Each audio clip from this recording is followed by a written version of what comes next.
আসসালামু আলাইকুম। Hello guys, সবাই কেমন আছেন? আশা করি ভালো আছেন। আমরা এই মুহূর্তে চলে আসলাম ইফতার বিতরণ করার জন্য। দেখুন পরিবেশটা দেখে নিই। এই হলো আমার ক্যামেরাম্যান। তুই নাই সিঁড়িটা মাও দিন আর দিনশো এই তুমি মাও না মাখাও। 440 তুমি তো পরের বয়স দিবা না, সমস্যা কি? এই হলো দেখুন, 440 বছর থেকে কাজ করে যাচ্ছেন মসজিদে। এটা হলো আমাদের মসজিদের ইফতারি। ইফতারি বন্টনের দায়িত্বে আছেন আমার ক্যামেরাম্যান সহ আমি। ইয়েস ভাগের পানি নিয়েছি।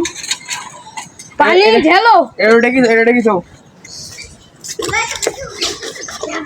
এই হলো আমাদের funny content creator Mohammad Sumon Pal. এটা হলো আমাদের আফিল উদ্দিন ভাই, ইনি চিড়ি মাখাচ্ছেন। দেখুন, এটা হলো আমার ক্যামেরাম্যান। শুরু করছেন।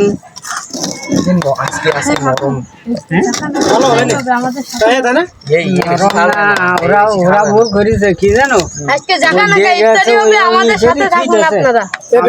জাকানাকা ইফতারি একটু ঝাঁকিয়ে দিন। এর বেশি দিলে খাট পারবে না। চলে আসুন আমাদের মসজিদে ইফতারি করতে। সবাই দাওয়াত রইলো, আমাদের মসজিদে চলে আসুন। আজকে জাকানাকা ইফতারি হবে। থ্যাংক ইউ আমাদের funny content creator Mohammad Sumon Pal. আপনি একটু ওয়াজ করবেন? আমাকে বলা যাবে না। একটু রমজান সম্পর্কে একটু ওয়াজ করুন। আচ্ছা, ওইখান থেকে একজন এখানে এসে প্লেট করে সাজাও, আর এখানে একজন একটু পানি দাও। পানি খেজুর একটা খাই দেখো তুমি, মিষ্টি কিনা। আমি তো রোজা। না, ওই খেজুর খালি কিছু হয় না। তাহলে তুমি খাই টেস্ট করো, তারপরে আমার মিষ্টি খাইনি আমি। আমাদের মসজিদে কিন্তু খুবই সুন্দর খেজুর, খুবই সুস্বাদু খেজুর। খেজুরগুলো অনেক সুস্বাদু।